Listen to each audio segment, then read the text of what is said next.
Halo, halo, halo. Selamat sore teman-teman semuanya. Apa kabar? Kembali lagi bersama saya Karenina. Selamat datang di Tanpa Nama Talk ya. Ini adalah Tanpa Nama Talk yang ke-42. Wow, nggak sabar ya. Ternyata kita udah banyak banget ngelakuin talk sampai ke-42 gitu ya. Dan teman-teman apa kabar? Halo Kak Dea Febri.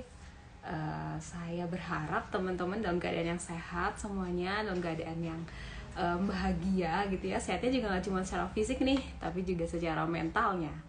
Nah, oke, aku mau kenalin diriku lagi. Aku Karenina, bagian dari Psikologi Tanpa Nama, sebuah platform yang peduli akan kesehatan mental kamu semua. Kenapa nih? Kenapa? Karena kamu berharga. Oke, teman-teman. Ya, nah hari ini kita akan bahas sesuatu yang tentunya sangat-sangat menarik gitu ya. Nah, sambil nunggu teman-teman, saya akan mengundang narasumber kita hari ini.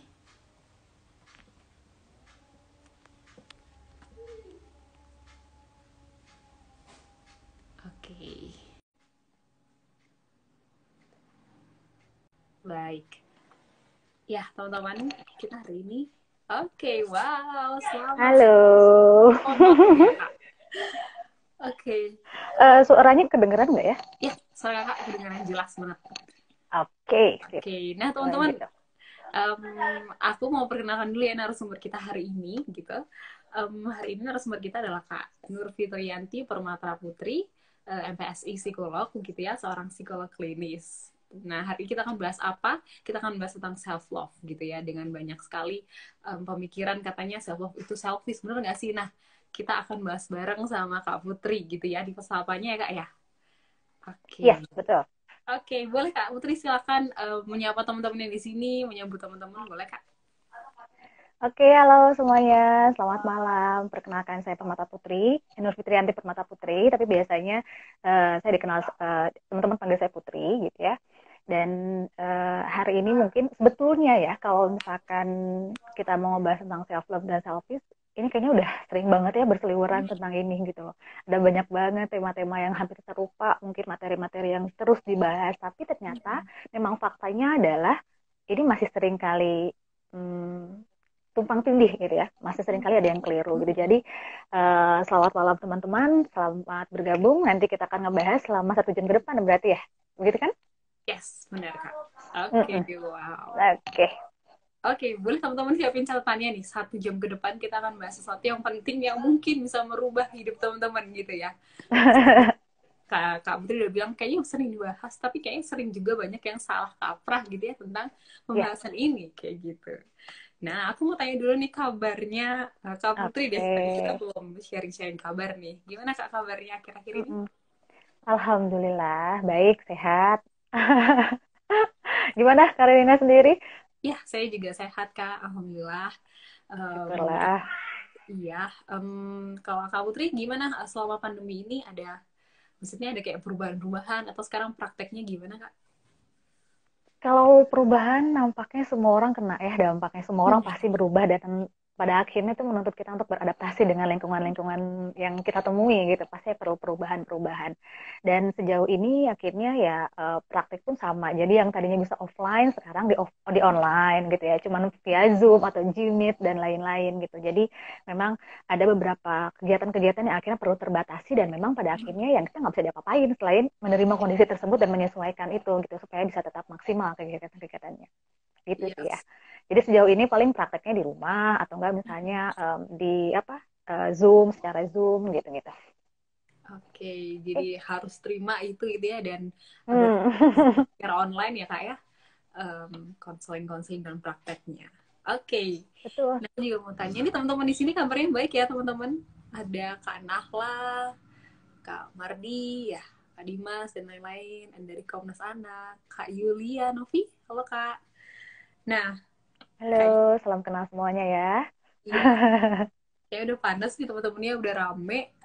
Boleh nih Kak ya kita ke topik pembicaraan kita nih berarti tentang self love itu. Oke, Oke, nah mungkin yang pertama oke. emang supaya kita nggak apa namanya nggak mislead gitu ya teman-teman bisa satu arah. satu pemahaman gitu ya tentang self love. Bisa nih Kak Putri definisikan ke kita apa sih sebenarnya self love itu Kak? Oke, jadi gini ya teman-teman. Kalau teman-teman sebetulnya tentang self love ini kita nggak bisa langsung bahas self love talk gitu ya, karena self love ini sebetulnya berkaitan juga dengan yang namanya self esteem. Kalau teman-teman pernah mendengar atau keberhargaan diri gitu. Terus kemudian self concept, self confidence, self lainnya gitu ya. Jadi ini nggak bisa berdiri sendiri gitu loh. Ketika self love ini kalau nggak salah tuh memang mulai digaungkan gitu ya, karena memang adanya beberapa hal yang berkaitan dengan body image gitu. Terus ada banyak orang yang akhirnya merasa tidak puas dengan dirinya sendiri karena tuntutan dari lingkungan katanya gitu. Padahal bisa jadi mungkin kita yang keliru menanggapi tuntutan-tuntutan itu gitu loh. Sehingga sebetulnya self love sendiri adalah suatu bentuk penghargaan terhadap diri kita gitu ya, yang tumbuh dari tindakan-tindakan yang justru mendukung pertumbuhan fisik, psikologis, dan spiritual kita gitu loh. Jadi artinya ketika kita membahas tentang self love, definisinya justru sederhananya nih ya, bahasa yang paling mudah dipahami adalah ketika kondisi kita akhirnya bisa menerima diri, kemudian kita melakukan pertumbuhan atau improvement dalam hal fisik, psikologis, dan juga spiritual kita gitu. Kenapa seperti itu? Karena pada akhirnya itu kan ketiga-tiganya perlu berkembang gitu ya. Kita kan nggak mau stuck gitu-gitu aja kan gitu loh. Jadi itulah self love tuh sebetulnya semestinya menyangkut setidak-tidaknya 3 komponen tersebut gitu loh. Jadi bukan hanya ya sudah ya ini saya gitu loh. Sering banget pasti teman-teman ya bahas atau ngedenger itu ya. Ini kan saya yang memang begini orangnya terus gimana gitu loh. Padahal itu sangat keliru sekali tanggapan tersebut karena definisi self love-nya tadi ya ada penekanan bahwa kita menghargai diri dengan adanya pertumbuhan fisik, psikologis, dan spiritual gitu. Jadi ada pertumbuhannya, ada improvementnya gitu ya. Gak cuma nerima ya udah saya begini gitu ya. Gitu mungkin. Wow, oke. Jadi pertama kita udah ditampar ya dengan pemikiran yang salah bahwa ya udah kalau gue cinta diri gue sendiri ya udah gini aja gue gitu kan. Padahal seharusnya self love justru mendukung pertumbuhan kita gitu ya, ada improvement tadi dan juga tadi diingetin bahwa self love tidak berdiri sendiri tapi ada self esteem, self confidence dan yang lain-lainnya yang apa ya yang lebih utuh gitu ya Kak ya. Ketika Betul. kita seperti itu. Kayak gitu teman-teman ya. Ada sampai sini teman-teman udah setuju, sudah sepakat gitu ya dengan pengertian ini gitu. Sepakat ya. Jadi nanti jangan lagi bilang ya saya orangnya memang begini gimana dong nggak bisa gitu ya. Justru kalau memang ternyata kita self love hati-hati itu periksa lagi gitu. Kalau dari definisi yang tadi gitu ya. Oke, ya sangat jelas Kak. Kayaknya ini udah bisa ditutup nih berarti ya. Udah jelas nih self love-nya apa. Kayaknya teman-teman udah bisa menjawab juga ya kira-kira apakah self love itu selfish? Coba teman-teman jawab di dalam hati teman-teman ya sambil kita bahas di sini. Nah, Kak, sekarang kita mau bahas lebih lanjut gitu ya. Karena kan sekarang juga lagi, selain tadi Kakak bilang, body image itu lagi naik gitu ya. Terus kesehatan mental juga lagi naik gitu, apa isunya. Ya. Nah, sebenarnya apakah memang self-love ini bagian dari kesehatan mental atau apa kaitan mereka ini, Kak? Kalau berdasarkan pemaparan di awal sih mestinya ini terjawab juga gitu ya. Karena self love merupakan bagian komponen juga dari, jadi kan gini ya, kita nih manusia nih, itu kan nggak cuma fisik ya, tapi ada psikis, kemudian ada komponen-komponen lain gitu. Kita tuh nggak bisa sebetulnya memisahkan antara fisik ya fisik aja, psikis ya psikis aja gitu loh. Nggak bisa seperti itu, karena faktanya fisik, fisiologis, psikologis, spiritual, emosional, sosial, itu tuh sebenarnya saling berkaitan satu sama lain gitu loh. Sehingga sama hanya dengan self love, karena seperti tadi yang dikatakan bahwa self love ini kaitannya juga dengan self concept, kaitannya juga lebih dalam lagi dengan self esteem gitu ya, rasa keberhargaan diri seseorang ketika dia bisa melihat atau menilai dirinya seperti apa gitu. Sehingga kalau misalkan yang sebelum-sebelumnya merupakan komponen dari mental yang stabil atau mental yang sebetulnya diharapkan optimal, maka self love sebagai bagian dari itu tentunya juga merupakan bagian dari kesehatan mental itu sendiri gitu loh. Karena kebayangnya gini, self love kan kalau diartiin berarti mencintai diri ceritanya kan gitu ya. Tapi gimana caranya mencintai diri kalau misalkan kita nggak tahu caranya? Gimana caranya kita bisa memisahkan itu dari kesehatan mental kita gitu loh? Karena kan kalau misalkan dari istilah itu sendiri mencintai diri kita, bagian dari tubuh kita kan, bagian dari diri kita, bagian dari aktivitas mental kita secara keseluruhan. Artinya kalau salah satu ada yang terganggu, yang lain juga akan berpengaruh gitu. Jadi bagiannya di mana ya adalah di situ. Karena sebuah sistem yang kompleks dalam diri kita gitu ya. Meskipun memang tidak semua orang self esteemnya misalnya tinggi, self love-nya juga tinggi, belum tentu gitu. Pasti ada yang beragam-ragam. Tapi self love menjadi bagian dari kesehatan mental nggak? Ya tentu. Karena itu adalah bagian juga dalam diri kita. Gitu ya. Jadi kalau misalkan ini terganggu, coba aja bayangin. Kalau ada orang yang misalnya, kan kita ngebahas ya tentang definisi self love. Self love itu adanya penghargaan bahwa kita juga perlu untuk adanya improvement. Kalau nggak ada improvement, teman-teman bisa berkembang nggak? Kualitasnya akan berkembang nggak sih? Sedangkan usia kita bertambah. Tuntutan mungkin akan bertambah. Peran-peran akan bertambah. Gitu ya. Jadi kalau itunya mentok, pasti yang lain-lainnya juga akan terganggu. Gitu ya. Sehingga sangat penting sekali untuk kita bisa membangun perlahan-lahan nggak apa-apa. Tapi kita menyadari proses tersebut. Gitu. Gitu ya. Oke, wow, Semoga sangat jelas terjelaskan. ya. Iya, amin. Nah itu sangat jelas banget ya kak. Tadi kakak bilang bahwa itu adalah sebuah sistem gitu ya. Jadi sistem satu kesatuan. Makanya ketika apa namanya yang satu tidak optimal, selfnya tidak optimal, maka ya kesehatan mentalnya akan timpang gitu ya, terganggu gitu. Betul. Di poinnya kakak juga bilang bahwa harusnya kita apa setidaknya pelan-pelan nggak apa-apa, asalkan itu proses yang sadar gitu ya, kita bawa ke sadar. Nah, supaya teman-teman bisa lanjut nih terus bertumbuh berkembang tadi mencapai improvement kayak gitu. Oke, nah teman-teman aku Betul. juga mau nyampe ini ke teman-teman kalau misalnya dalam kita berdiskusi ada pertanyaan, ada sanggahan atau apapun teman-teman bisa langsung ketik di bawah. Kalau misalnya itu masih nyambung sama bahasan kita akan langsung bahas ataupun kalau nggak gitu kita akan taruh di sesi Q&A gitu ya teman-teman ya. Jangan sungkan-sungkan. Oke, nah kak selanjutnya kita akan bahas lebih spesifik mungkin ya tentang berarti Oke, apa nih? apa sih kak pentingnya self love itu gitu dalam kehidupan kita. Gini, pentingnya self love ini karena eh kan gini ya, manusia itu kan pasti teman-teman semua sudah tahu bahwa kita itu adalah makhluk sosial, ya. Kita adalah makhluk sosial, kita adalah makhluk yang membutuhkan orang lain sebagaimanapun mandirinya kita, gitu. Sehingga apa yang menjadikan self love itu menjadi penting? Karena gini, kebayang nggak buat teman-teman kalau kita nggak bisa mencintai diri kita sendiri, bagaimana mungkin kita bisa memberikan cinta itu untuk orang lain, gitu. Analogi paling sederhana ya misalnya nih, kita pengen menyumbangkan uang, gitu ya, dengan jumlah yang besar, gitu loh. Tapi kita sendiri lagi nggak punya uang, bisa nggak? Gitu, kan nggak bisa, gitu ya.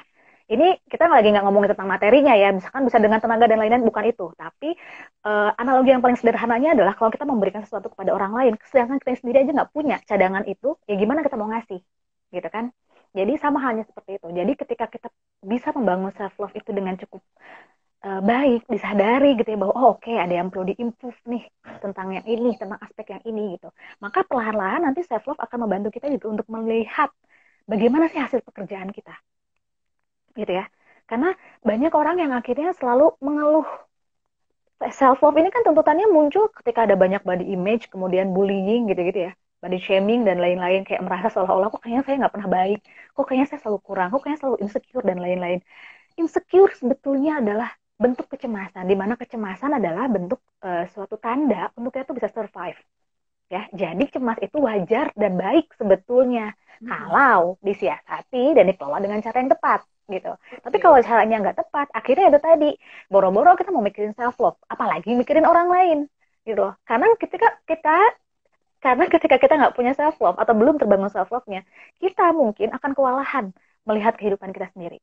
Selalu serba kurang, selalu serba kayaknya tuh kok orang lain kayaknya lebih baik, kok kayaknya saya selalu salah, kok kayaknya saya selalu wah banyak banget kekurangannya gitu loh. Sehingga kadang-kadang kita lupa tentang hal-hal yang sudah kita capai. Sehingga kalau tadi ditanya apa sih fungsi penting self love kalau gitu ya. Salah satunya adalah bisa membantu kita untuk melihat hasil pekerjaan kita. Oh oke, mungkin ini belum perfect atau belum sempurna, belum optimal sesuai yang kita mau, tapi nggak apa-apa, saya sudah berprogres, gitu ya. Kemudian yang paling penting lagi adalah akan mempengaruhi juga bagaimana kita memilih pasangan. Hati-hati nih teman-teman. Seringkali kebanyakan orang, saya harap sih ini bisa teman-teman semua bisa cermati ini baik-baik ya, bahwa banyak orang yang ingin memulai suatu hubungan karena merasa bahwa orang tersebut bisa membahagiakan dia. Sebetulnya itu keliru. Bahagia itu datangnya dari kita dulu. Karena kalau kita bergantung kepada orang lain, orang itu adalah manusia juga, yang dia juga punya kehidupan sendiri, dia tidak hidup untuk memenuhi ekspektasi kita, gitu loh. Sehingga kalau kita nggak punya self love, kita akan selalu merasa bahwa saya itu kekurangan ini, kekurangan itu, dan dia bisa memenuhi ini. Itu yang keliru. Pada saat orang tersebut nggak bisa kasih, kecewanya luar biasa. Akhirnya jadi stuck. Akhirnya kita jadi orang yang mungkin demanding ke orang lain. Akhirnya mungkin membuat suatu hubungan jadinya ngerasa keruh, ngerasa kok gini ya gitu loh. Karena ada banyak tuntutan-tuntutan yang dalam diri kita kurang dan kita berharap orang lain yang memenuhi itu. Kebayangkan? Makanya kalau tadi yang saya katakan bahwa kalau kita nggak bisa self love untuk diri kita sendiri, bagaimana kita bisa membagi untuk orang lain, gitu ya. Sedangkan ketika berpasangan itu kan mestinya saling, nggak bisa hanya mengandalkan salah satunya aja. Gitu, itu penting juga tuh. Kemudian juga self love ini menjadi penting karena ini akan membantu kita untuk menerima kekurangan kita sebagaimana kita menerima dan menghargai kelebihan kita. Gitu ya. Jadi teman-teman, ketika dikatakan self love bukan berarti kita jadi menutup mata gitu ya, bukan jadi seolah-olah kita udah baik kok gitu. Oh, saya udah maksimal banget kok. Oh, saya nggak ada kekurangan yang lain-lainnya. Enggak juga. Justru akui kekurangan itu. Terima bahwa oh iya saya memang kekurangan di sini.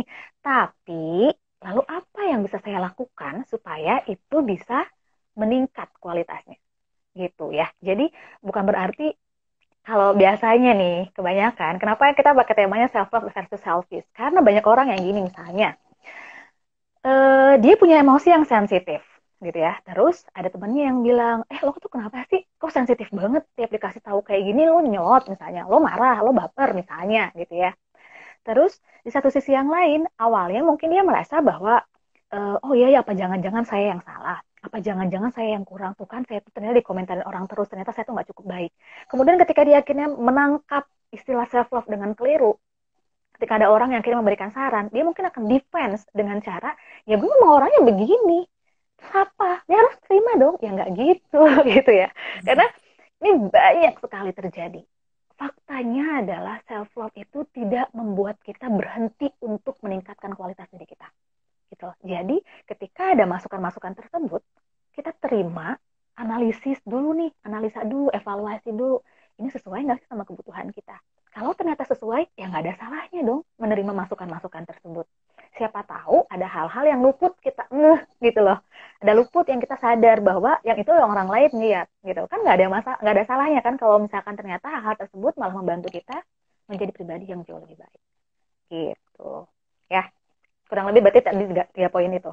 Oke, ada 3 poin ya teman-teman. Berarti tadi yang pertama untuk menilai hasil kerja kita gitu ya kak ya, mengevaluasi gitu. Terus habis gitu tadi juga untuk kita dalam berpasangan itu ternyata sangat berpengaruh besar gitu ya tentang ekspektasi kita terhadap kebahagiaan dan lain sebagainya. Terus yang terakhir tadi menerima kekurangan dan akhirnya mau improve tadi. Di situ juga berkaitan penting. Wow, kayaknya itu memang sepenting itu ya teman-teman, self love dan Yes.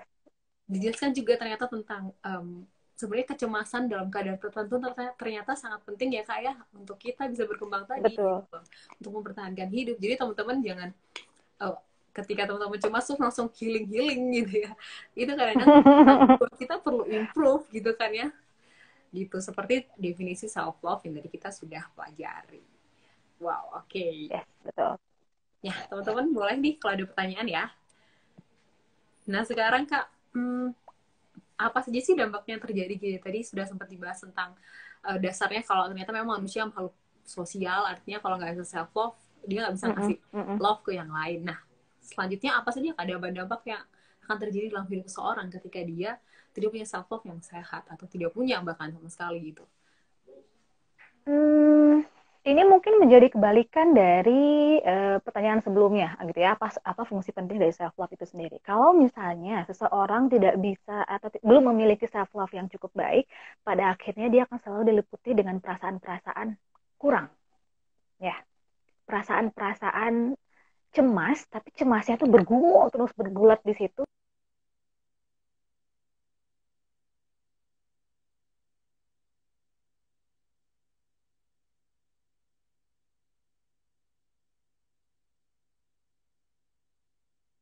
perilaku.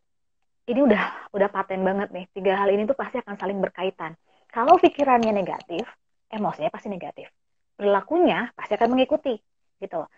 Contohnya, misalnya orang nggak punya self love, akhirnya ketika dia merasa bahwa temannya memberikan saran tertentu, dia jadi merasa disinggung, dia merasa terancam, dia merasa was-was bahwa ternyata saya nggak cukup baik, saya ternyata banyak kekurangan, nanti kalau saya nggak diterima atau tidak dihargai atau saya ditinggalkan orang seperti apa gitu ya, merasa bahwa segala sesuatunya selalu kurang gitu loh. Pada akhirnya ketika orang itu berpikir seperti ini, apa sih yang dirasain? Kan nggak mungkin seneng, ya nggak sih? Ya kan?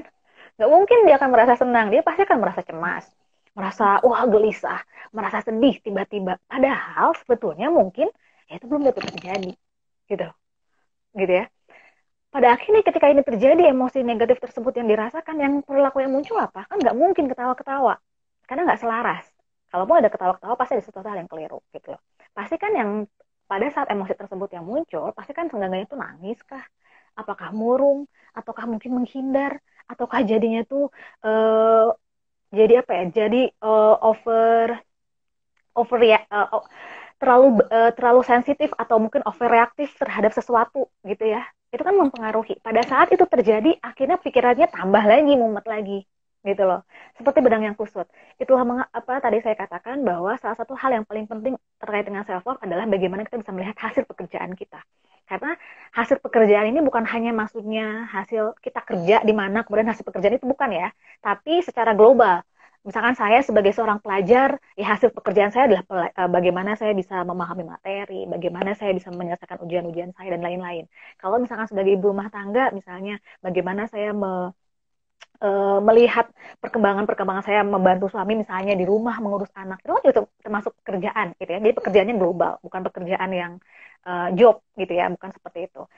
Ketika itu baik, maka cara dia menyelesaikan masalah pun akan menjadi baik gitu. Karena kan kita nggak mungkin ya selalu ketemu dengan situasi-situasi yang menyenangkan. Yeah. Faktanya kehidupan kita itu pasti selalu bertemu dengan situasi yang nggak sangat-sangat dinamik, sangat-sangat berubah beragam, dan kadang-kadang tuh kita nggak bisa nolak, kayak gimana lagi gitu loh. Ada hal-hal yang nggak bisa diantisipasi, ada hal-hal yang tidak bisa dikendalikan. Ketika situasi orang lain, respon orang lain, sikap orang lain tidak bisa kita kendalikan, maka satu-satunya yang bisa kita kendalikan hanyalah diri kita sendiri. Dimulai dari tadi, pikiran tadi, emosinya, dan perilakunya. Gitu loh. Karena kalau kita hanya melihat, kok situasinya kayak gini, saya nggak siap, nggak bisa. Kita tertuntut untuk itu. Jadi, misalnya kalau kita ngadapin satu situasi yang membuat kita cemas, itu adalah hal yang sangat wajar. Tapi setelah kita tahu, oh oke, saya cemas menghadapi situasi ini ya, tapi lalu apa yang bisa saya antisipasi atau saya lakukan supaya saya bisa meminimalisir hal yang saya khawatirkan gitu. Jadi semoga ini menjawab pertanyaan tadi gitu ya, bagaimana pentingnya dan bagaimana self love bisa sangat mempengaruhi kalau teman-teman belum terbangun gitu ya. Dan memang kan karena ini adalah kaitan dengan diri, pasti perlu proses perlahan-lahan. Itulah kenapa kita tetap butuh pandangan dari orang lain gitu, supaya self love-nya nggak keliru. Nanti yang ada malah jadi egois, nggak mau terima sudut pandang orang lain, nggak mau terima kritik, akhirnya kita stuck gitu-gitu aja. Dia ngerasa dia benar sendiri, padahal nggak begitu. Lama-lama bisa jadi klien nggak? Bisa. Jadi klien yang dirujuk orang, akhirnya kan gitu ya, karena sudah perilakunya mengganggu, tapi dia nggak sadar. Itu yang lebih khawatir sih, gitu ya. Oke, wow, menjawab Kak. Jadi ternyata apa ya tadi ketika kita pahami satu hal dulu bahwa pikiran kita, perasaan kita dan perilaku kita itu jadi satu gitu ya, satu kesatuan gitu. Dan kalau orang yang self love-nya nggak sehat, dia akan selalu merasa kurang, dan itu artinya nggak cuma di pikirannya aja ngerasa kurang, di emosional juga terganggu, dan perilakunya juga akan menunjukkan hal yang negatif gitu ya. Dan tadi juga ditegaskan sama Kak Putri bahwa pada akhirnya banyak hal-hal di luar kita yang tidak bisa kita kontrol, yang mungkin tidak selalu menyenangkan gitu ya, dan akhirnya bisa kita kontrol sebenarnya kan diri kita sendiri. Nah, kalau orang-orang yang self love-nya tidak bagus, tidak berteman dengan diri sendiri dengan baik gitu ya, bagaimana dia seperti tidak punya apa ya, kayak tidak teman dong ya di dunia ini gitu kan, tidak ada yang menerima dia karena dia sendiri juga tidak terima diri sendiri kayak gitu. Betul. Jadi itu sangat jelas gitu ya, menjelaskan bahwa self love ternyata sangat sangat sangat penting buat kehidupan kita. Oke. Nah, teman-teman, gimana? Ada pertanyaan? Nah, tadi udah sempat dibahas sama Kak Putri tentang selfishnya nih, terakhir udah sempat dimention. Nah, boleh nih Kak dipertegas sekali lagi gitu ya. Apakah self Mm-mm. love itu sama dengan selfish gitu ya, untuk teman-teman mungkin yang baru datang juga gitu ya. Apa itu Kak? Oke. Gimana?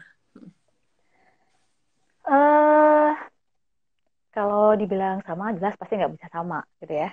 Jadi kalau kita artikan secara harfiah aja, istilahnya kan yang pertama adalah mencintai diri, tapi kemudian yang satu lagi adalah berarti kan kita jadinya egois, gitu ya. Tapi mungkin kita perlu memberikan teman-teman penjelasan. Kenapa kok self love dikaitkan dengan selfish, gitu loh?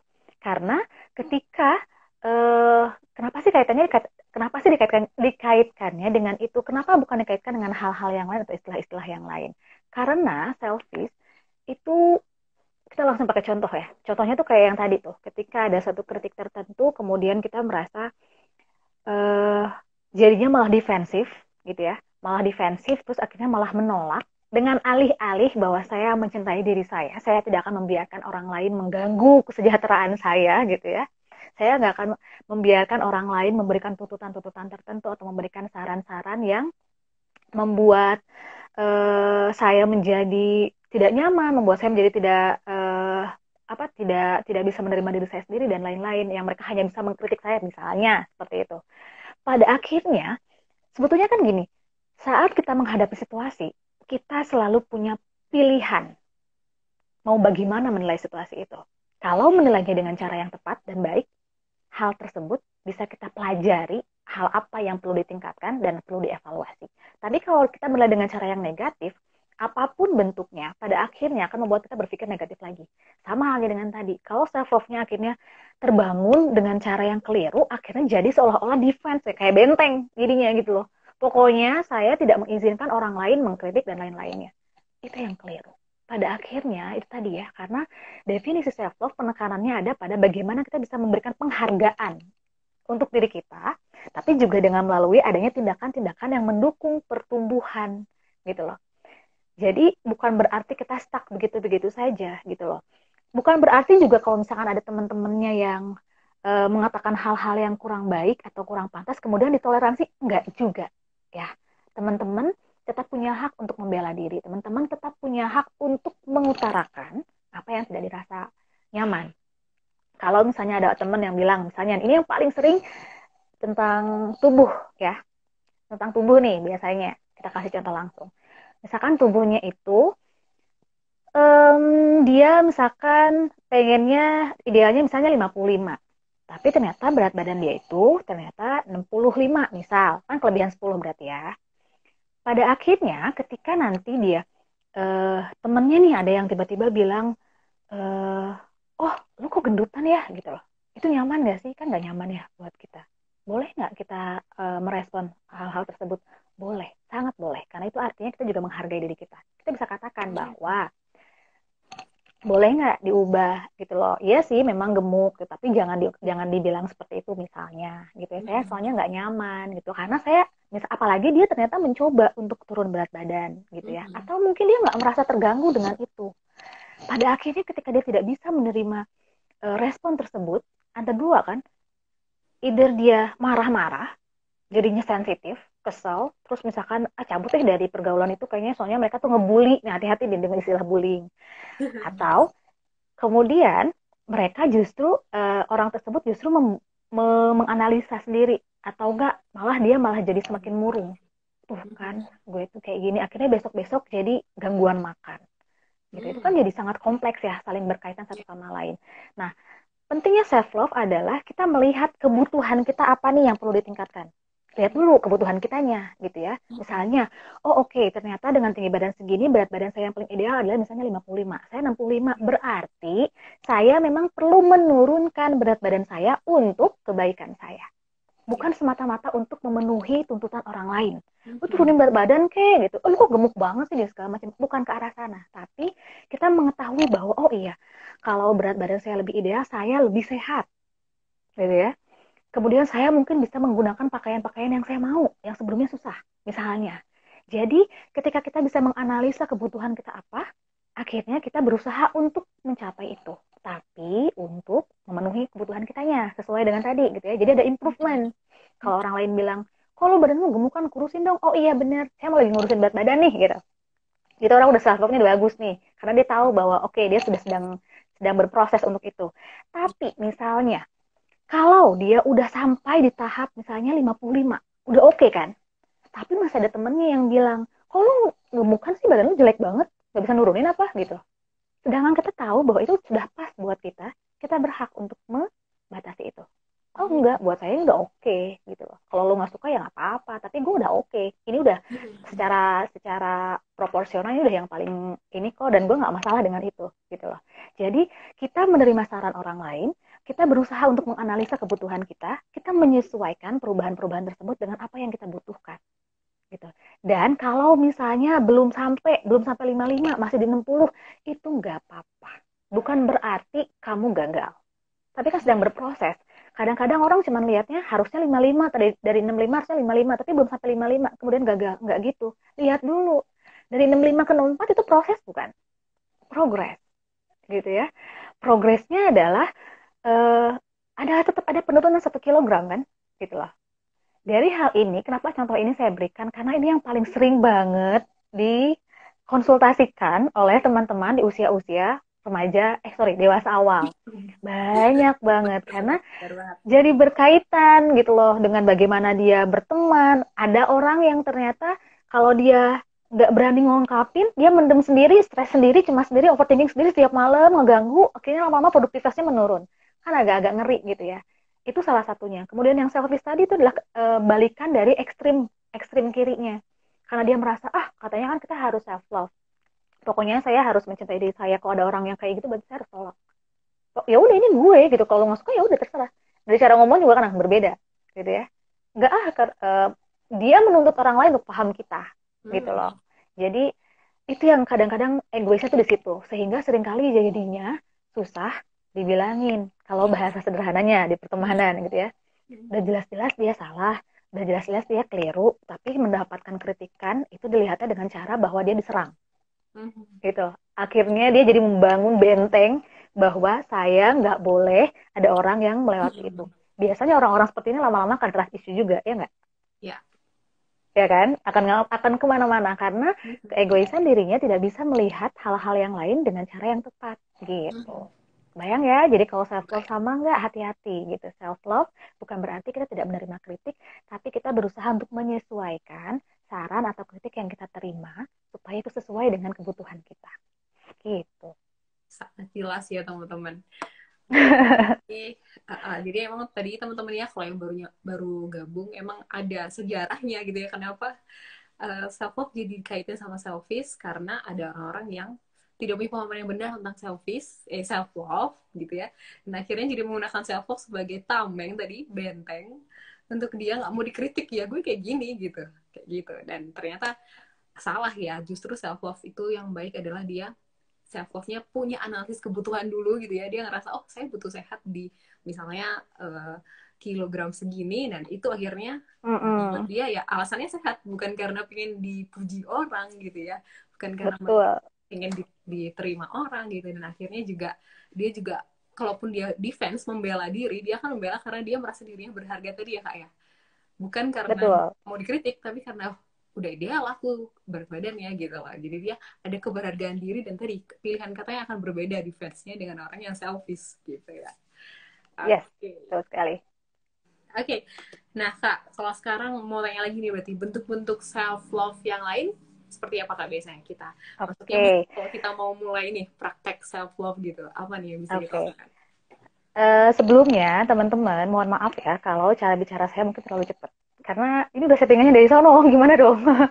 Saya berusaha untuk pelan-pelan, tapi nanti kadang-kadang otomatis cepet lagi gitu. Jadi kalau ngerasa kecepatan nanti tolong dikasih tahu aja ya. Nah, bentuk-bentuk self love. Teman-teman, belakangan ini saya juga sering dengar dan sering berseliweran di media sosial tentang love language. Pernah dengar kan? Pernah dengar pasti ya? Tentang cari tahu love language kita tuh apa sih gitu. love language untuk kita terhadap orang lain sama halnya dengan bentuk dari self love itu sendiri. Gitu. Jadi kayak misalnya ada physical touch gitu ya, ada quality time, kemudian ada word of affirmation, ada act of service, ada receiving gift gitu. Itu adalah bentuk-bentuk self love.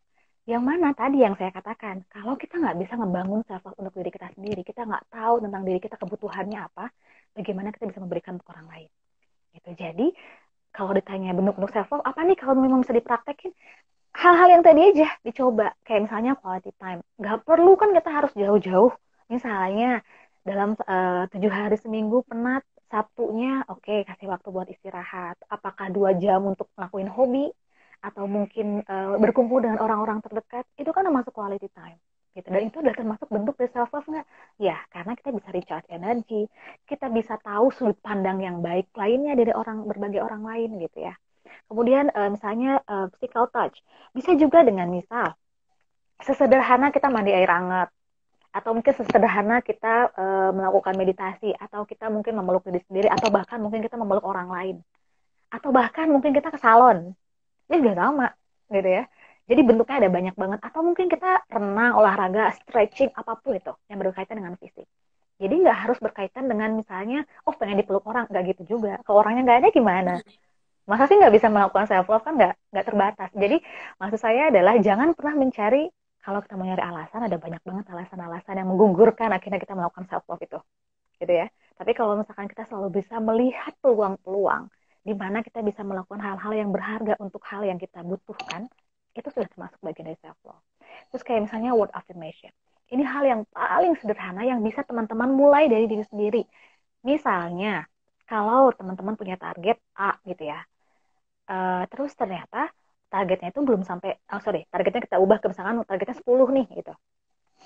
Target-target tersebut sedang berusaha untuk kita planning, kemudian kita lakukan, kita jalani perlahan-lahan gitu ya. Ternyata misalnya dalam 1 bulan itu nggak sampai 10 gitu loh, nggak nyampe 10, tidak tercapai 10 itu, tapi kita mencapai 8. Yang sering kali kita lupakan adalah bahwa kita selalu melihat dengan resultnya, tapi kita lupa prosesnya gitu loh. Bahwa small progress is also a progress. Jadi, word of affirmation itu bisa dimulai dari situ dulu. Evaluasi di akhir bulan itu. Oh, oke, saya punya 8 target. Tapi ternyata cuma bisa terlaksana 2. Jadi ada 8 lagi sisanya. Gak apa-apa. Saya sudah berusaha. Tapi dilihat, evaluasi lagi. Hal apa aja ya kemarin yang membuat saya kok nggak maksimal melakukan itu. Jadi kita tahu nggak cuma menyalahkan diri. Tuh kan kamu kebanyakan main, tuh kan kamu tuh orangnya prokrastinasi.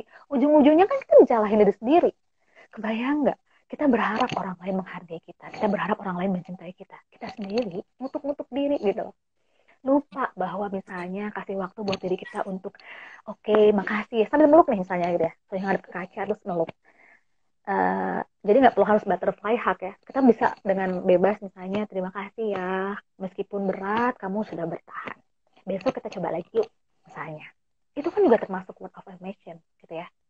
Jadi ada banyak banget love language yang sering kali kita dengar, yang biasanya itu berlaku ke kita, berharap pasangan juga mengerti itu jadi bisa kita lakukan untuk diri kita sendiri gitu ya.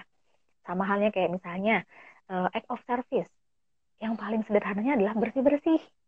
Bersih-bersih termasuk self love. Misalnya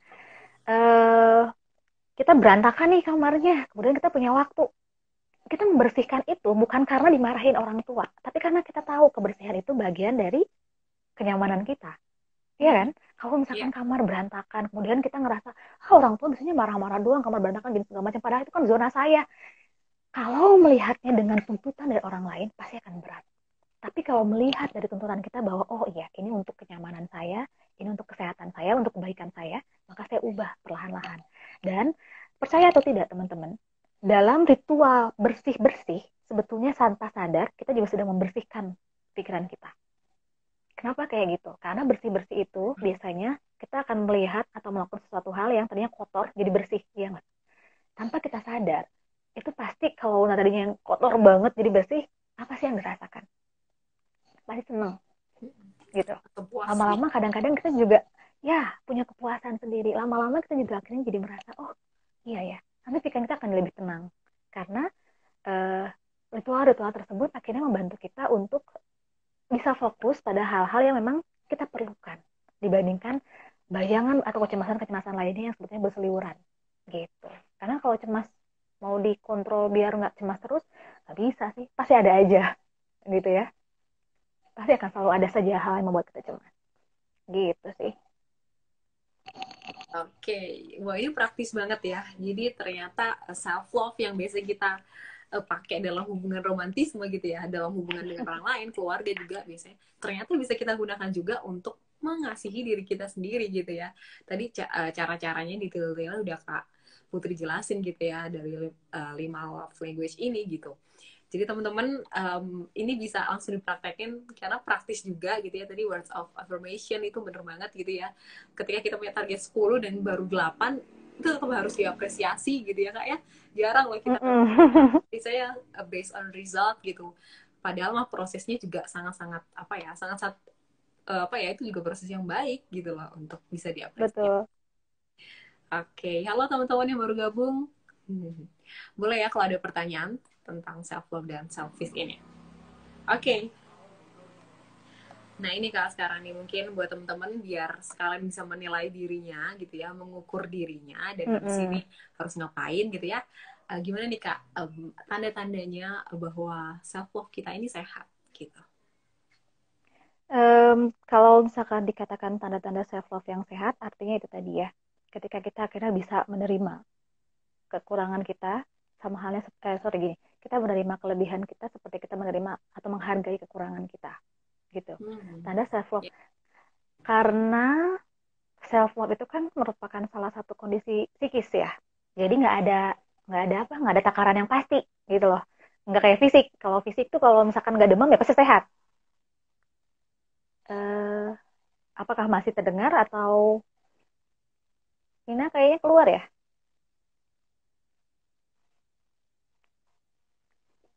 Halo? Oh ya, silakan lanjutkan Kak. Iya, oke. Terdengar suara saya? Iya, terdengar aman-aman Kak. Delay ya, oke. Iya. Baik. Iya, jadi apa sih cirinya orang yang sudah self love? Yaitu tadi ya, melihat bagaimana kita menghargai diri kita sambil tetap terus melakukan improvement gitu. Jadi kalau misalnya teman-teman sekarang ada di posisi apapun masalahnya gitu ya, sedang menghadapi situasi rumit apapun itu, silahkan lihat lagi.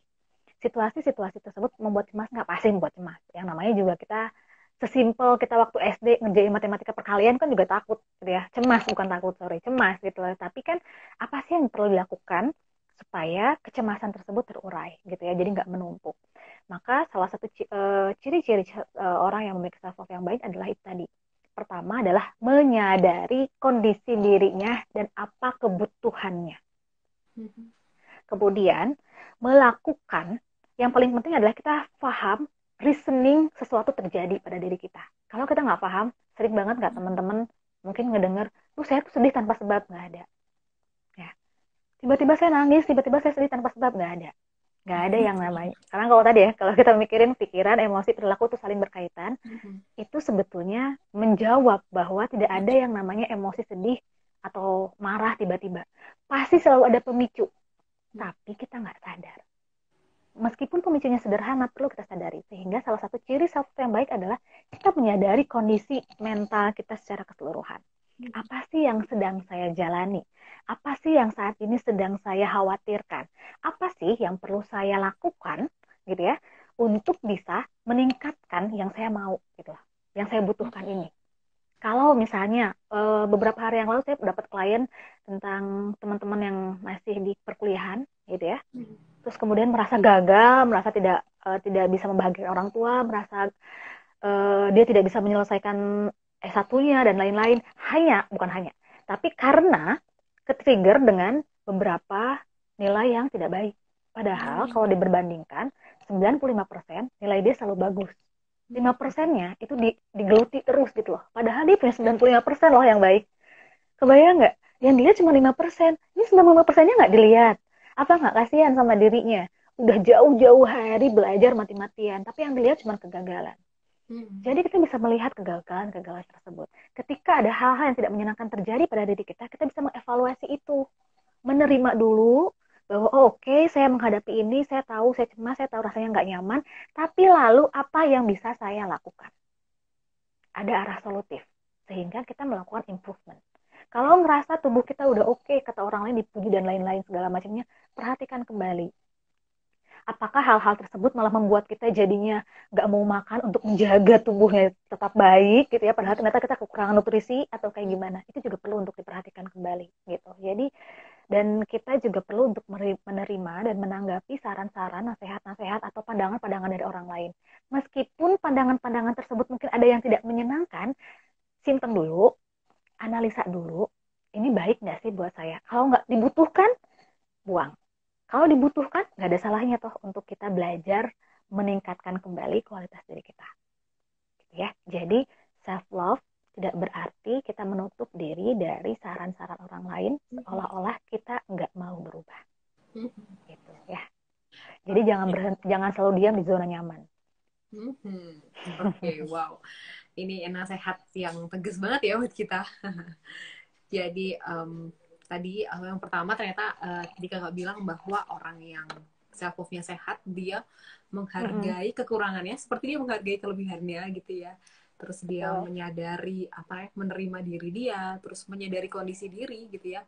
Ketika dia sedang sakit pikirannya nggak sehat atau emosinya dia sadar kenapa gitu alasannya, bukan yang saya masih tiba-tiba gitu ya.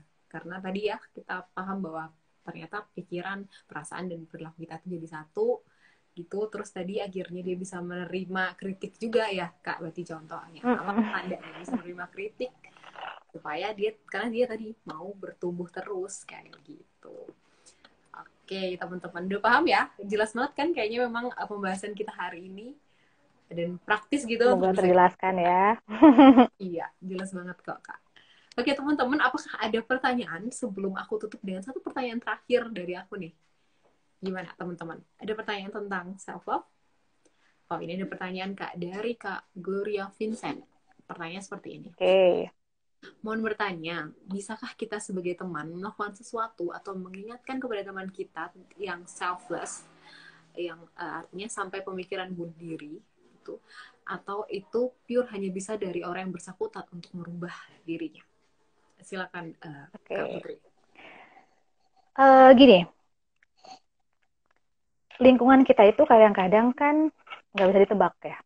Ada orang yang niat ngasih saran yang baik, tapi yang dikasih sarannya ternyata nolak, mati-matian gitu loh. Ada orang yang ternyata memang dianya yang ngasih sarannya jahat, tapi dianya jadinya akhirnya terlalu mempercayai itu, lalu akhirnya dibawa ke dalam dirinya, akhirnya dia semakin mengurung, merasa tertekan dengan tuntutan-tuntutan tersebut gitu loh. Nah, yang paling baik adalah ketika orang yang memberikan saran-saran tersebut untuk memberikan bantuan supaya dia sadar sesuatu hal yang tidak dia kenali, dan orang tersebut merespon dengan cara, oh iya ya ternyata saya nggak sadar kalau saya belakangan ini mungkin lebih sensitif misal gitu. Sehingga kalau misalkan hal-hal yang seperti ini kayak sampai pemikiran bunuh diri dan lain-lain, yang bisa kita lakukan sebagai teman, yang pertama adalah tetap membantu mengingatkan boleh, tapi mengingatkan dengan cara tanya, kira-kira dengan keluhan kamu tersebut apa sih yang bisa saya bantu? Gitu, tanya dulu kebutuhannya apa. Bukan berarti kita nggak boleh akhirnya ada teman yang seperti itu kemudian ya udah deh takut nanti malah nyindir misalnya gitu ya, takutnya malah ngerasa kita nuntut dia dan lain-lain. Nggak begitu. Tetap tunjukkan ketulusan dan perhatian kita bahwa kita mau bantu, tapi kira-kira kamu butuh apa yang bisa kita bantu gitu loh. Kalau perihal berubah atau tidak, itu di luar kuasa kita. Ya, dia mau terima saran kita, itu adalah hak dia. Dia mau tolak, itu adalah hak dia. Pada akhirnya, ketika kita memberikan bantuan kepada orang lain, kita tidak bisa berekspektasi bahwa dia langsung menerima bantuan kita. Yang penting kita sudah memberikan bantuan itu. Perubahan atau tidak berubah, itu adalah di dia kuncinya, gitu ya. Sama halnya seperti kami, sama halnya seperti psikolog menangani klien. Psikolog bisa memaparkan banyak situasi, sudut pandang yang baru. Tapi pada faktanya kalau misalkan si kliennya nggak terima atau kliennya tidak mau berubah, itu adalah hak dia. Kita nggak bisa maksa. Gitu. Jadi tugasnya cuma cukup gugur sampai kita mengingatkan, membantu untuk menyediakan bantuan. Tapi kalau dia tidak mau berubah, nggak apa-apa. Tapi kalau saran saya, kalau ada teman-teman yang punya pemikiran bunuh diri, ada baiknya langsung dirujuk ke psikolog. Gitu. Ke psikolog psikolog dulu deh kalau bisa, jangan ke psikiater. Karena kalau psikiater biasanya kan langsung dikasih obat kan. Kasian, takutnya malah belum tergali tapi sudah diberikan obat. Jadi dia nggak bisa sampai di tahap aware dulu gitu. Kalau memang sudah ada teman-teman yang punya warning sign untuk suicidal idea atau attempt gitu, lebih baik dirujuk kalau kita nggak bisa bantu. Gitu ya. Oke, Ada itu lagi? jawaban ya. Kak Gloria Vincana, apakah sudah menjawab gitu ya? Semoga terjawab ya. Iya, boleh direspon nih Kak ya sama Kak Gloria. Jadi intinya kalau tadi saya highlight, intinya yang pertama agak bahaya memang untuk memberikan saran yang tidak diminta gitu ya Kak ya. Tetapi yang Betul. kita lakukan adalah kita bertanya sama dia apa yang bisa kita bantu seperti itu. Dan kita tidak bisa menuntut dia berubah juga setelah itu gitu ya, karena itu ada di dia kendalinya. Dan tadi juga sarannya adalah kalau memang sudah ada percobaan bunuh diri dan sebagainya, lebih baik disarankan datang ke profesional psikolog supaya bisa tetap ditangani dengan baik gitu ya. Oke, gimana teman-teman yang lain, apakah ada pertanyaan? Ada Kak Kalau Revi. ada lagi silahkan. Iya, silakan. Ada Kak Revi, ada Kak Dita ya, Dita Permatasari. Ada Kak Nia, ada Kak Atia ya, Kak Atia. Boleh nih kalau ada pertanyaan. Halo, Said, baru datang ya. Gimana teman-teman tentang self-love ini? Apakah teman-teman udah paham? Kayak emang udah jelas banget sih Kak dari tadi. Kita cukup praktis gitu ya juga untuk bisa kita langsung terapkan. Oke, syukurlah kalau begitu. Iya. Semoga Dan nggak, kalau ada yang mungkin merasa pusing juga boleh ya, kasih tahu supaya kita bisa bantu jelasin lebih ringkas lagi. ya boleh teman-teman kalau ada yang mau diulang gitu ya. Dari Kak Putri, apakah ada yang mau ditambahkan nih sebelum saya mau bahas tentang tips menggunakan self love gitu, tips lagi untuk biar lebih praktis gitu teman-teman. Oke. Apa ya? Nggak ada sih kalau, oh paling ini aja sih kalau menurut saya. Gini, eh bagaimana cara kita menilai lingkungan, menilai masalah, menilai situasi, menilai hal-hal yang pokoknya kita hadapi, itu sangat penting dibandingkan situasi itu sendiri. Gitu. Jadi Wow. hati-hati teman-teman, seringkali ketika kita menilainya negatif gitu ya, ya itu tadi ya kaitannya akan jadi negatif dan lainnya segala macam. Karena pemikiran asumsi-asumsi tersebut akan melabel untuk diri kita. Sama halnya seperti misalnya bullying. Ya, ini yang paling hati-hati sekali karena seringkali kalimat-kalimat yang tidak nyaman kemudian dikaitkan dengan bullying gitu. Sesuatu hal kalau misalnya ada yang tidak nyaman, bisa jadi kita perlu banyak banget cross check nih gitu loh. Belum tentu yang kita alami itu adalah bullying. Memang tidak nyaman, tapi ternyata mungkin orang tersebut sebetulnya tidak ada niat sama sekali untuk merendahkan kita. Gitu. Kalau bullying itu kan ada relasi kuasa yang dominan ya, salah satunya, di mana yang lainnya tidak ada hak setara, ibaratnya seperti itu. Ada niat untuk merendahkan dan lain-lain. Kalau misalkan ternyata dalam pertemanan ada yang memang ternyata ngomongnya itu ceplos-ceplos, tapi dia sebetulnya tidak punya niat sama sekali misalnya. Kita nggak tahu kan ya. Intinya adalah kita tidak pernah tahu apa yang difikirkan oleh orang lain, apa niat-niat yang berselubung dari sikap-sikap mereka. Sehingga kalau kita merasakan ada sesuatu hal yang tidak nyaman, komunikasikan. Supaya kita tahu cara menilainya. Karena jangan sampai temennya mungkin bercanda, tapi bercandanya kelewatan, kemudian kita merasa bahwa saya dibully gitu loh. Padahal kalau misalkan diobrolin sama temennya, mungkin temennya sadar, oh saya salah ya, maafin saya ya. Kan nggak jadi bullying, gitu nggak sih? Tapi ketika kita punya mindset bahwa saya dibully, apa sih yang kerasa? Wah sedih, marah, cemas, yang ada terus menumpuk gitu ya, negatif. Oh pokoknya kalau ada dia saya menghindar dan lain-lain. Padahal ternyata mungkin orang tersebut nggak sadar gitu. Jadi penting sekali untuk menjaga apa ya, eh, cara berpikir kita, cara menilai kita pada sesuatu. Karena bisa jadi situasinya memang sangat rumit, tapi kalau kita menilai dengan cara yang sederhana dan tepat, hal tersebut bisa terurai dengan baik. Tapi ada juga hal-hal yang sederhana, kalau kita menilainya dengan cara yang rumit dan negatif, kita juga akhirnya lama-lama malah jadi kayak benang kusut, kayaknya nggak ada solusi sama sekali gitu. Padahal itu bisa diselesaikan kalau kita bisa membenahi cara kita menilai, gitu ya. Jadi hati-hati banget, bener deh hati-hati. Karena kalau ngikutin emosi terus, kalau ngikutin asumsi sendiri terus, akan jadi seolah-olah kita yang melukai diri kita sendiri. Ya, Gitu ya. benar-benar. Gitu Oke. mungkin. Cara kita menilai sesuatu cara kita melihat kondisi itu lebih penting daripada kondisi itu sendiri gitu ya, tadi kata Kak. Betul. Jadi hati-hati dalam berpikir, berasumsi supaya kita nggak terlabel dengan kondisi yang ternyata belum kita pastikan, belum kita cross check itu bener nggak sebuah bullying misalnya tadi kan. Oke, nah ini pertanyaan Kak dari Kak Chlorophila Atia gitu ya bacanya Kak ya. Nah pertanyaannya gini, Kak bagaimana cara mengatasi kecemasan yang berlebih? Silakan Kak. Oke. Kecemasan yang berlebih ini poinnya adalah ketika kita sudah sadar bahwa kecemasan kita berlebihan itu menjadi poin baik, ya. Karena ada orang-orang yang nggak ngeh dengan itu sampai-sampai akhirnya mungkin mulai mengganggu orang lain. Pertama itu dulu, bahwa oke, saya sadar bahwa kecemasan saya sudah berlebihan. Kemudian gimana cara mengatasinya? Tenangkan diri, cari waktu sendiri, tenangkan diri, kemudian tuliskan semua bentuk kecemasannya. Tulis pakai tangan kalau bisa, jangan pakai handphone. Karena kan kalau pakai tangan kan apa ya, lebih bukan terkoordinasi, tapi mungkin koneksinya gitu ya. Kita berpikir, kita merasa, kita tulis gitu loh. Jadi silahkan tuliskan dengan sedetail-detailnya. Kemudian setelah semua udah ditulis, perhatikan baik-baik dan perhatikan satu persatu. Apakah dari hal-hal tersebut merupakan bagian dari masa lalu, masa depan, atau di masa sekarang? Sortir itu, dipisah. Karena kalau kita hanya bergumul tentang masa lalu, apa sih yang bisa kita lakukan? Nggak ada. Mau bayar berapapun, waktu nggak akan berputar.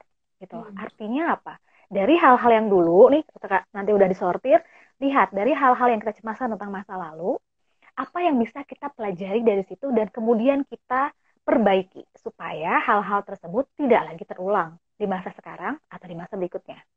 Gitu. Kemudian kalau terkait dengan kecemasan di masa depan, perhatikan hal apa yang tepatnya dicemaskan. Kenapa kita mencemaskan itu? Kenapa ini perlu untuk di-mention terus? Karena itu adalah reasoning kita tahu tentang sesuatu. Dan masalahnya adalah masa depan tidak pernah bisa kita prediksi pasti. Ya, jadi apa yang kita pikirkan mungkin bisa jadi terjadi nggak? Bisa. Saya nggak mau sombong, nggak mungkin, nggak bisa. Bisa jadi terjadi nggak? Bisa.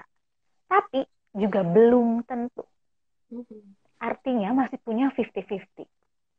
Dari hal tersebut, kemudian kita berpikir lagi, oke, saya punya kecemasan tentang itu. Tapi lalu apa yang bisa saya lakukan saat ini untuk meminimalisir kecemasan tersebut tidak terjadi? Gitu ya. Jadi cemas ini kan ranahnya di emosi. Hati-hati, emosi itu memang bukan berarti nggak boleh merasakan emosi tertentu. Boleh, itu adalah bagian kodrat kita. Tapi hati-hati bahwa kita nggak bisa terus-terusan mengandalkan emosi terus gitu loh. Kita dilengkapi dengan logika berpikir untuk bisa menyeimbangkan itu. Jadi kalau dalam kondisi cemas, silahkan cari waktu tenangkan diri, kemudian tuangkan semua kecemasannya. Dari situ kita akan sadar mana sih yang berguna dan bermanfaat untuk kita saat ini, mana yang ternyata itu udah lama. Jadi kita kayak sortir lemari nih, berantakan, keluarin dulu semua. Disortir, mana yang mau dikasih, mana yang mau dibuang, mana yang mau disimpan. Jadi kita jadi lebih tahu gitu ya. Gitu, oke. Jadi jangan hanya bergumul dengan kecemasannya, tapi juga cari solusinya. Gitu, pelan-pelan. Gitu ya. Menarik sekali. Semoga menjawab ya. Jawab dari saya sih kayaknya ini menjawab banget ya. Ada perumpamaan yang jelas juga tadi dari lemari gitu ya, harus disortir gitu kan. Pertama tadi Kak Putri juga bilang bahwa itu hal yang bagus ketika bisa menilai bahwa itu kecemasannya sudah berlebih gitu ya, kesadaran yang bagus gitu. Terus akhirnya tadi caranya banyak banget, detail banget diceritain gitu ya, dijelasin bahwa cari waktu sendiri, ditulis semua kecemasannya, disortir mana yang di masa lalu, di masa sekarang, dan masa depan. Lalu yang masa lalu maka nggak usah diterus-terusin gitu ya. Yang di masa depan, apa yang bisa kita persiapkan sekarang. Oke, terima kasih Kak Atia. Ya, katanya terima kasih Kak gitu. Sehat selalu, Oke, amin. sama-sama. Sehat juga Kak. Amin. Oke, kalau gitu kita udah di penghujung nih. Penghujung pembahasan kita hari ini gitu ya, tentang self love. Dari Kak Tia, apakah ada tips lagi di tambahan terakhir nih terkait cara mengembangkan self love gitu? Oke. Mungkin ini lebih ke tips ini lebih ke merangkum ya dari poin-poin yang tadi kita udah jelasin panjang lebar. Jadi salah satu tips yang ini bukan tips sih karena bukan hal-hal yang bukan hal-hal yang teknis banget, tapi mudah-mudahan teman-teman bisa memetakan itu dengan hal-hal teknis masing-masing sesuai dengan kebutuhannya ya. Jadi tips untuk bisa menjadi self love adalah pertama yang paling penting adalah terima kelebihan kita dan hargai kekurangan kita. Kekurangan kita itu memang tidak menyenangkan, tapi bukan berarti itu mematikan kehidupan kita gitu loh. Seolah-olah itu adalah gangguan yang sangat luar biasa, enggak gitu. Terima kelebihan kita, tapi hargai kekurangan kita, gitu ya. Ketika proses tersebut terjadi, sehingga nanti bisa perlahan-lahan teman-teman bisa improve gitu loh. Pertama itu, terima kelebihan, hargai kekurangan. Kemudian yang kedua adalah pahami dan sadari gak ada yang sempurna. Rumput tetangga selalu lebih hijau katanya.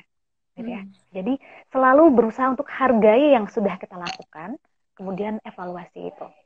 Dan yang ketiga adalah bangun nilai kita sendiri, periksa kompetensi kita atau potensi kita, lalu nanti buat standar untuk diri kita sendiri gitu. Jadi bangun nilai kita terkait dengan tadi kebutuhan ya.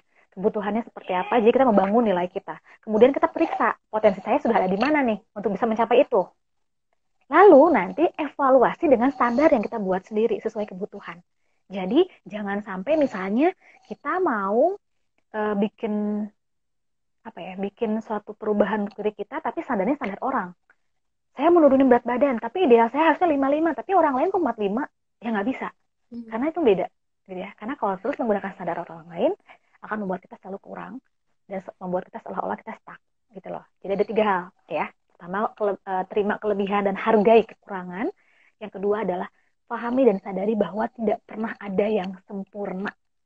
Meskipun yang kalian lihat sempurna, yang kalian lihat tuh enggak. Pasti ada di belakangnya, hanya saja tidak terlihat. Yang ketiga adalah yang paling penting, bangun nilai kita, apa yang mau kita tuju, kemudian periksa potensi kita, dan tetapkan standar kita sendiri. Jadi fokuslah pada perbaikan dan perkembangan diri kita, bukan melirik ke orang lain. Gitu ya. Itu mungkin mudah-mudahan tipsnya bisa membantu teman-teman semuanya. Oke, amin. Tipsnya sangat-sangat mantap sih, Kak. Merangkum dan mempertegas gitu ya, apa aja yang secara teknis bisa kita lakukan, kayak gitu. Gimana ya, teman-teman? Sangat jelas juga ya. Oke, kalau gitu kita boleh nih tutup gitu ya live kita hari ini. Nah, tapi mungkin dari Kak Putri, silakan Kak kalau misalnya mau menyampaikan closing statement dari Kakak untuk menegaskan dan menutup pembahasan kita ini dengan cantik gitu misalnya. Silakan Kak Putri. Oke, sebentar. Saya mikir dulu. Biar kena ke teman-teman. Oke. Self love itu bukan berarti kita pasrah dengan kondisi diri yang begitu-begitu saja. Ya. Semua hal yang berkaitan dengan kita itu butuh perjuangan. Sama halnya dengan mencintai diri sendiri. Dan kita bisa melakukan itu dengan cara bersedia melakukan perubahan-perubahan yang dibutuhkan agar kualitas diri kita meningkat. Sehingga kita butuh juga mendengarkan masukan dari orang lain. Yang paling penting kuncinya adalah accept, evaluate, dan improve. Wow. Jadi kita menerima, menghargai, evaluasi kebutuhannya apa, lalu lakukan perubahan. Supaya akhirnya menjadi secara keseluruhan terbangun. Gitu. Wow, mantap banget. Mantap banget ya. Oke, jadi self love bukan berarti pasrah gitu ya, dan justru semua yang berkaitan dengan cinta itu butuh perjuangan gitu katanya Kak Putri. Ih, dalam banget ya kata teman-teman hari ini. Terima kasih Kak, sangat-sangat menarik dan sangat-sangat insightful. Sama-sama. Kasih banyak dari saya mewakili Psikologi Tanpa Nama gitu ya, mengucapkan terima kasih banyak atas Kak Putri yang mau meluangkan waktunya, membagi ilmunya, membagi insight-nya pada teman-teman. Sehat selalu Kak, sukses selalu juga dalam setiap Amin. Amin. Oke. Ya, lain kali kita bisa. Terima kasih ya teman-teman. Siap. Semoga menjawab semuanya, semoga bermanfaat. Amin. Terima kasih juga buat teman-teman yang sudah hadir hari ini. Sekali lagi semoga bermanfaat, semoga bisa langsung dipraktekin di rumah, dan semoga kalian semakin improve juga dan punya self love yang sehat gitu ya. Oke, kalau begitu teman-teman juga mau nyampein gitu ya, kalau teman-teman ternyata punya permasalahan dalam melakukan self love ini secara mandiri, teman-teman boleh datang gitu ya ke prakteknya, tempat prakteknya Kak Putri, bisa datang ke Psikologi Tanpa Nama gitu ya untuk mendapatkan bantuan profesional gitu ya.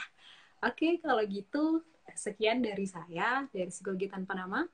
Em, saya mau bilang terakhir gitu ya. Siapapun nama kalian, Psikologi Tanpa Nama peduli akan kesehatan mental kalian.